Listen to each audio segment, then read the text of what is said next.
So another little update. This is a another project I've been working on. This is for Toonpish on Instagram. Check her out. She's a resin master. Does a lot of work with epoxy resin. And we came to do a maker's swap basically. She made the ice here with the polar bear on, so she's cast that out of epoxy resin.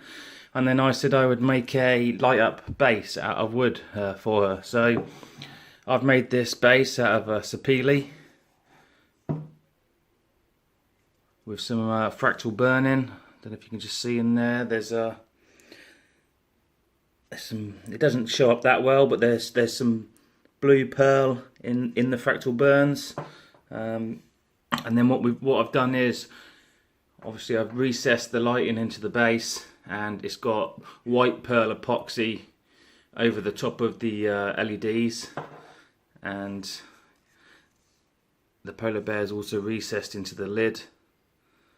Now I'll just show you. It's only on a pallet. This is only on a battery pack, but you'll get the idea. It's pretty bright when the lights are off. So then that lights up underneath the polar bear. It's another project I've been working on recently. Just got this one finished, and this one should be going out in the post tomorrow. So hopefully she'll be happy with that. I'm pretty happy with it, and looks pretty nice, I think.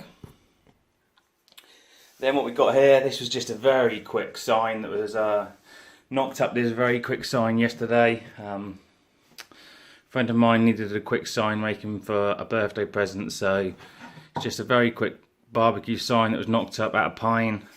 It's just to be hung up here. It's got a T-slot in the back there to be hung up by a screw.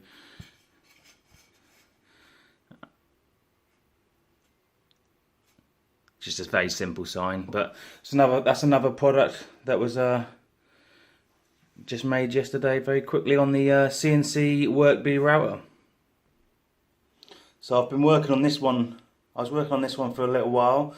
This is a LED light up sign for Pure Horror. You might know her through Instagram, and she's now created a YouTube channel. She collects a lot of horror memorabilia, collectibles, so check out her channel and check out her Instagram.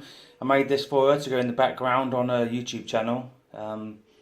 It's made out of MDF, painted in satin black with a matte clear coat finish, and then it's got a white pearl epoxy in the front there. And then if I just once again, it's on the battery pack, comes with a little controller and does all the different RGB colours, soldered in RGB cables into the back. Have any colour you like. So pretty pleased with this. This has turned out pretty nice. Makes me want to make myself one now. But yeah, this has come out nice. Happy with that. And if you flip it over, we get the old jaws out of the way. It's got a recessed plywood back on it, and that's another addition recently. It's a new holographic Smelly cat sticker. Just had these made. They're a big step up, big improvement on the old stickers. So these are for Instagram sticker swaps. So if you're on Instagram, drop me a message. We can do a sticker swap. Also, all of my projects, to be honest, are updated on Instagram. So if you want to keep up with any work that I am doing, and I do put out quite a lot of content on Instagram, follow my page, Smelly Cat Creations, and you'll see everything that I'm working on a sort of daily basis, and up and coming projects. Just reached 700 followers on there, so I'd like to thank everyone for following me on Instagram. Hopefully we can get this YouTube channel up more, and thanks for watching this video of my recent projects. Drop me a like, drop me a subscribe, and share if you think anybody else you know would be interested in the sort of stuff that I'm up to. So thank you very much.